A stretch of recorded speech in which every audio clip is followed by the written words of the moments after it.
Hoy tenemos el gusto de contar con la presentación de la doctora Sandra Ibáñez Calero, que es directora del Centro de Investigaciones Fitoquímicas y llevará el título de transformación del dióxido de carbono, CO2, en etanol mediante un proceso electroquímico. Quiero dar paso a la doctora Sandra Ibáñez Calero haciendo una breve presentación de su persona. La doctora Sandra Ibáñez Calero tiene una licenciatura en Química Pura con mención en Química Orgánica por la Universidad Mayor de San Andrés, un máster en Science en Síntesis Orgánica y Química de Productos Naturales Terrestres y Marinos en la Universidad de Illinois en Estados Unidos. Tiene una estancia postdoctoral en Resonancia Magnética Nuclear en Carnegie Mellon, también en los Estados Unidos. Y actualmente dirige la Escuela Industrial y Energía, es jefe de la carrera de Ingeniería Petrolera y Gas Natural y es directora del Centro de Investigaciones Fotoquímicas de la UPB, como ya lo habíamos dicho, que tiene sede en el campus de La Paz. Carbonato de potasio, que en agua forma soluciones de color púrpura intenso. Si esta solución está en contacto o en presencia de alcohol, forma precipitados de color pardo. Otra reacción que utilizamos fue el reactivo de Lucas, que nos indica el tipo de alcohol que hemos obtenido. Por ejemplo, si tenemos un terciario secundario, se forma un precipitado. Y si no hay el precipitado, es que tenemos un alcohol primario, como es el caso del etanol. Otros análisis que se realizaron son los cuantitativos, en sí los análisis espectroscópicos. Estos son estudios que provienen de la interacción de la radiación electromagnética con la materia. Dependiendo del tipo de análisis, se obtiene información de la presencia de grupos específicos en la molécula. Se puede ver la conectividad de partes o moieties e incluso se puede elucidar la estructura de la molécula. Hay muchos tipos de análisis espectroscópicos y nosotros hemos utilizado estos 5 que pasaré a presentar a continuación. La espectroscopía de infrarrojo es una espectroscopía vibracional usada para obtener la información preliminar de la identidad de la molécula. Nos informa sobre grupos específicos. Y el espectro tiene esta apariencia, que presenta el porcentaje de la radiación infrarroja respecto a la longitud de onda o número de onda de la radiación. En este ejemplo tenemos la cetofenona, que genera, por ejemplo, este pico intenso a 1686, que nos está mostrando la vibración entre el carbón y el oxígeno en la molécula. Otra técnica es ultravioleta, que es una espectroscopía electrónica de absorción. Surge por la excitación de electrones en la materia a niveles superiores de energía. Solo si la energía incidente es equivalente a esa posible transición electrónica. El espectro tiene esta apariencia y es una representación de absorbancia versus longitud de onda o número de onda de la radiación. Y en el caso de la benzofenona, esta señal, este pico centrado a 286, nos indica la excitación de los electrones libres del oxígeno. Otras técnicas son las de resonancia magnética nuclear. La muestra en estudio es expuesta a un campo magnético que afecta a ciertos núcleos alineándolos al campo aplicado. Luego se da un segundo campo magnético que produce la resonancia de estos núcleos. Dicha resonancia puede ser detectada electrónicamente. Esta técnica proporciona una identificación completa de todos los átomos en la molécula, pero no nos da su conectividad. La unión entre los átomos se va armando como en un rompecabezas, utilizando todas las técnicas de resonancia magnética nuclear. Y este trabajo se lo compara a un verdadero trabajo de detectives. Veamos las técnicas usadas. Resonancia magnética nuclear del protón. Este es el espectro que se obtiene, este es el ejemplo de este derivado de benzofenona, donde cada señal nos indica el tipo de hidrógeno que hay en la molécula y la cantidad. Por ejemplo, en esta molécula, esta señal a la izquierda corresponde al hidrógeno unido a esta parte de la molécula. Otra técnica es resonancia magnética nuclear del carbón. cuyo espectro nos da la información de los carbones presentes en la molécula y su cantidad. Por ejemplo, este espectro de la benzofenona, esta señal pequeña, cerca a 200, corresponde a este carbón que estoy marcando, que es el carbón del carbonilo. Estas son técnicas de una dimensión. Hay técnicas de 2 dimensiones en resonancia magnética nuclear. Una de ellas es el COSI, donde tenemos los espectros de resonancia magnética nuclear del protón en los ejes y también en la diagonal en el espectro. Y cada una de estas señales son picos cruzados que correlacionan señales de hidrógeno. Otro experimento es también bidimensional, heteronuclear, por ejemplo, el HSQC que hemos utilizado, que tiene el espectro del carbón en una parte y el de protón en otro eje. Y estos picos que vemos en el espectro son correlaciones carbón-hidrógeno. Pasamos a ver la metodología que hemos seguido. Hemos comenzado realizando la reacción electroquímica, donde transformamos el dióxido de carbono en etanol. Después se realiza la separación por destilación fraccionada de los productos para realizar el análisis cualitativo y los análisis cuantitativos. Finalmente, interpretamos los resultados. Comenzamos viendo las etapas de síntesis verde en la metodología. A continuación les presento las variables, el agua que hemos utilizado, el tipo de agua, la presencia de sales, cuáles sales, su cantidad. Hemos utilizado catalizador cobre, hemos variado la cantidad del cobre, hemos variado la cantidad de minutos en la reacción, hemos variado la cantidad del flujo de CO2, la temperatura y la cantidad de muestras obtenidas. Hemos utilizado 2 equipos o 2 sistemas. El primero que les presento es el método A, donde en cada una de estas celdas se realiza la reacción electroquímica y el dióxido de carbono es bombeado por un manifold. Y el método B, donde se utiliza un balón de reacción de 2 bocas, una de ellas provista de una jeringa para ir sacando muestras e ir analizándolas. Los parámetros que no hemos variado en las reacciones de síntesis fue el voltaje, la corriente eléctrica utilizada, 1.5 voltios, y la presión. Veamos los resultados, comenzando con la síntesis verde. En esta tabla les presentaré las variables usadas y son 7 ensayos. Los 4 primeros utilizaron este equipo y los 3 últimos, el segundo que tiene mayor capacidad, llega a 400 mililitros versus 60.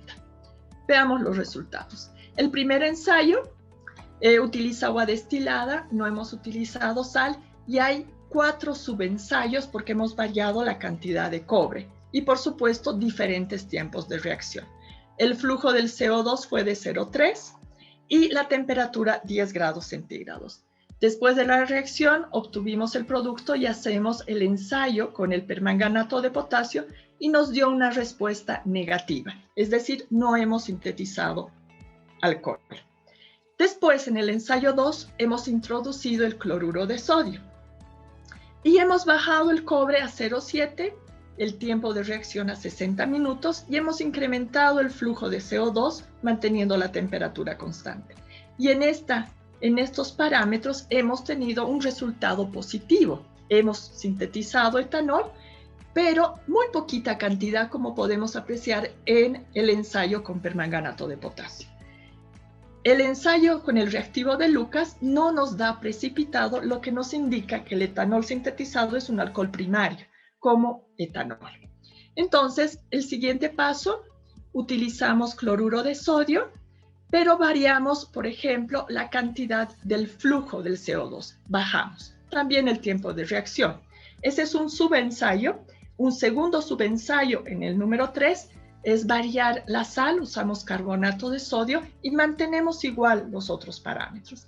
Después de la reacción, observamos que hemos sintetizado el etanol, teniendo el mismo resultado anterior, lo que nos indica que la sal no está afectando mucho al éxito de la reacción, ni tampoco el bajar la cantidad del dióxido de carbono.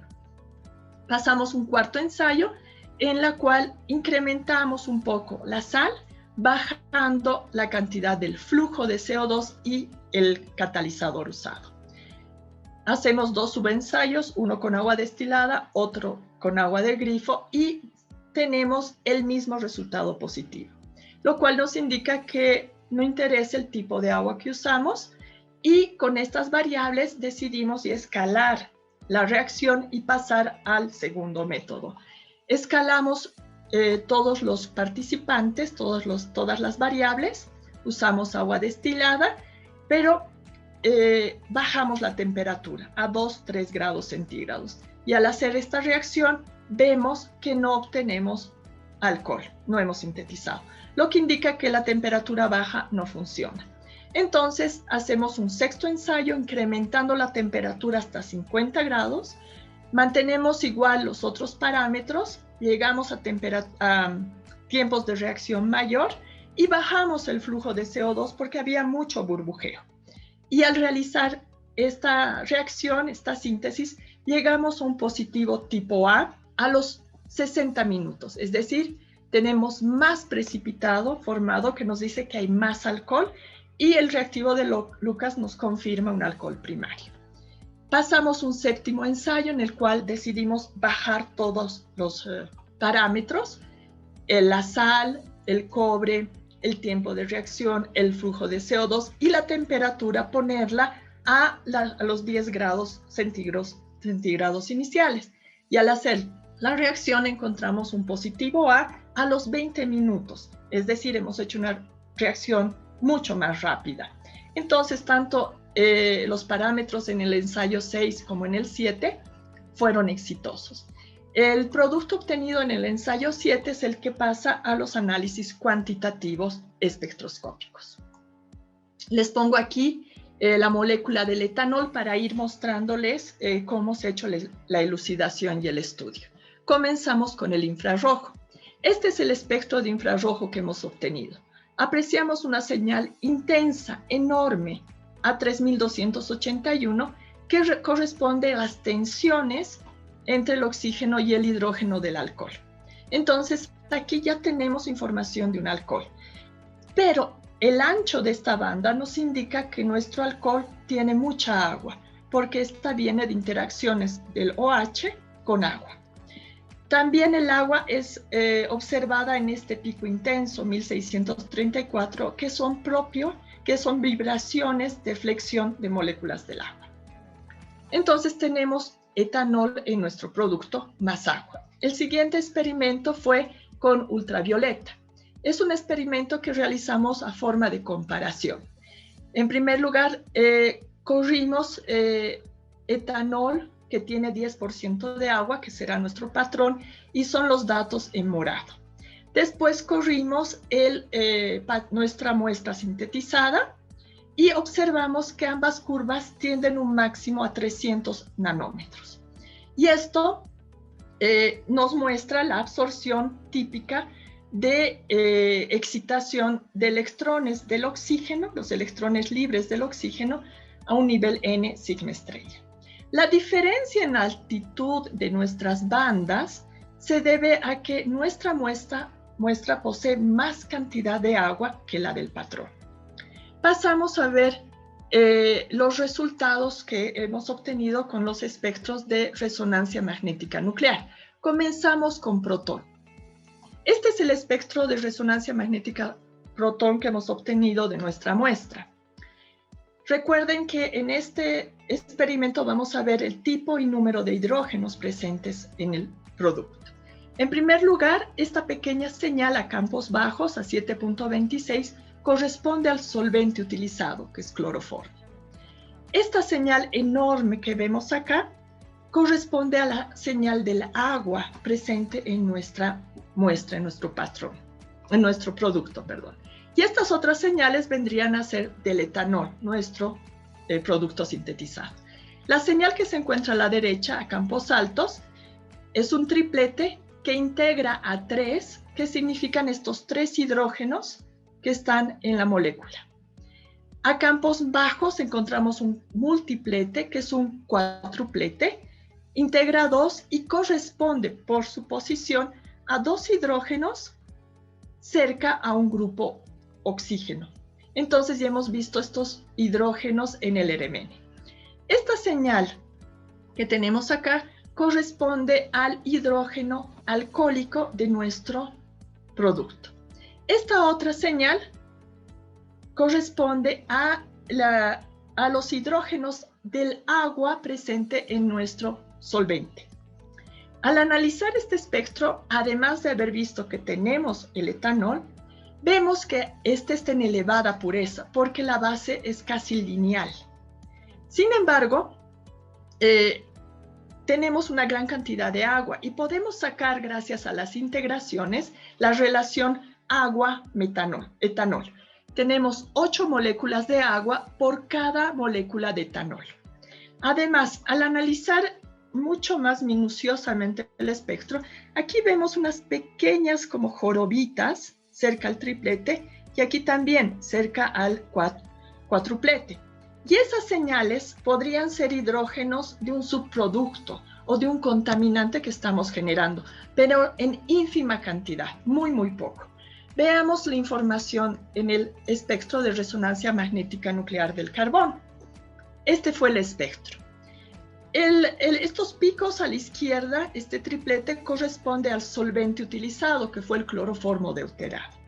La señal intensa que tenemos a campos altos, a 18.35, corresponde al carbón que les estoy indicando, a este carbón CH3. Esta otra señal intensa a campos bajos, 58.40, corresponde a este otro carbón, tipo CH2 unido a un oxígeno. Entonces, con estas dos señales estamos confirmando los carbones en el etanol. También analizamos dos señales muy chiquititas que tienen un comportamiento muy parecido al CH3 y al CH2 de nuestro etanol, que vendrían a ser los subproductos, el subproducto contaminante generado, pero en muy pequeña cantidad. Veamos los ensayos de 2 dimensiones. Comenzamos con el COSI. El COSI tenemos los espectros de protón en los ejes y también en la diagonal. Y vemos claramente un pico de correlación entre el triplete y el multiplete de nuestro producto, que nos da la correlación de estos 3 hidrógenos con los 2 hidrógenos vecinos.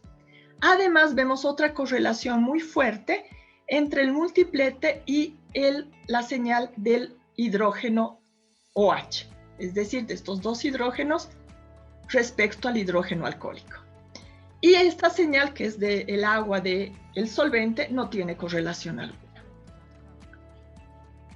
Otro ensayo bidimensional que realizamos fue el HSQC, que nos permite relacionar protón con carbón. Y vemos claramente que este triplete correlaciona con esta señal de carbón que nos muestra la relación de estos hidrógenos con este carbón. Están unidos.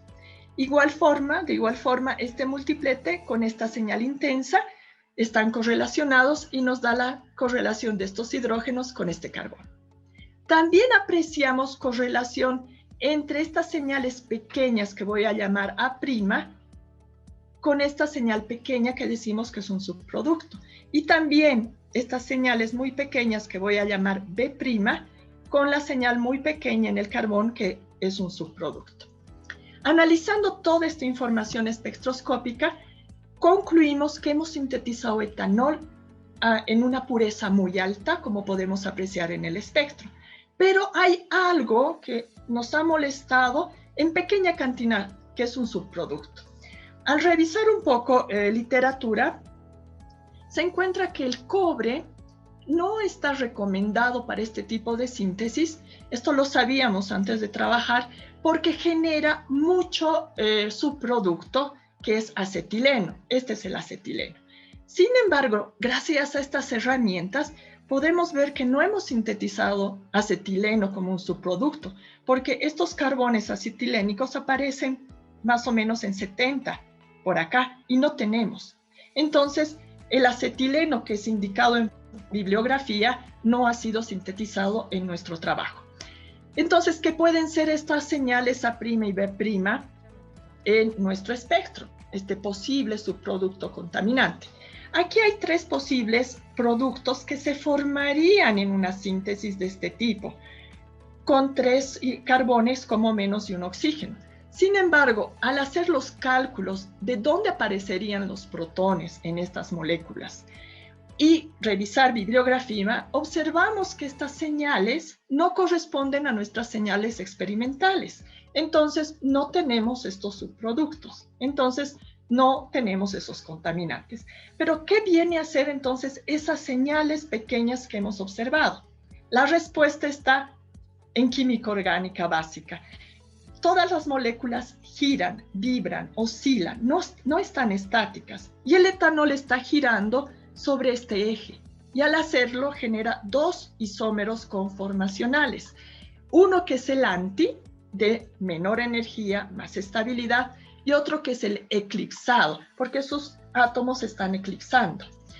Y este es de menor estabilidad, más energía. Y a los 2 estamos observándolos en nuestros espectros.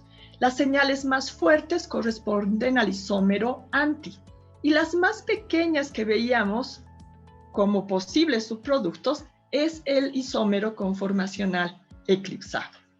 Entonces no tenemos un contaminante, sino el propio etanol que está girando.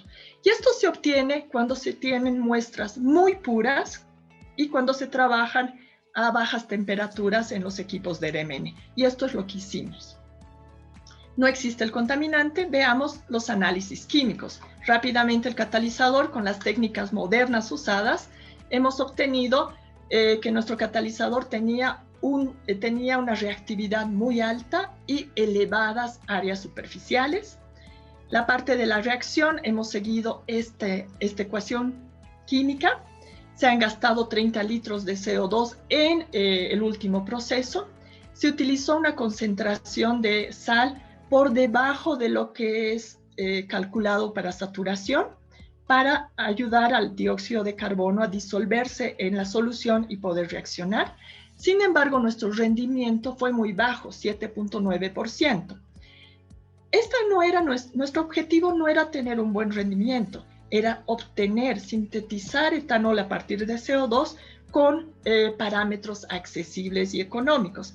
Una segunda parte de nuestra investigación va a ser dirigida a incrementar este rendimiento, tal vez cambiando la concentración de nuestra sal, incrementando la cantidad del cobre o la temperatura entre 10 y 50 grados centígrados. Las conclusiones.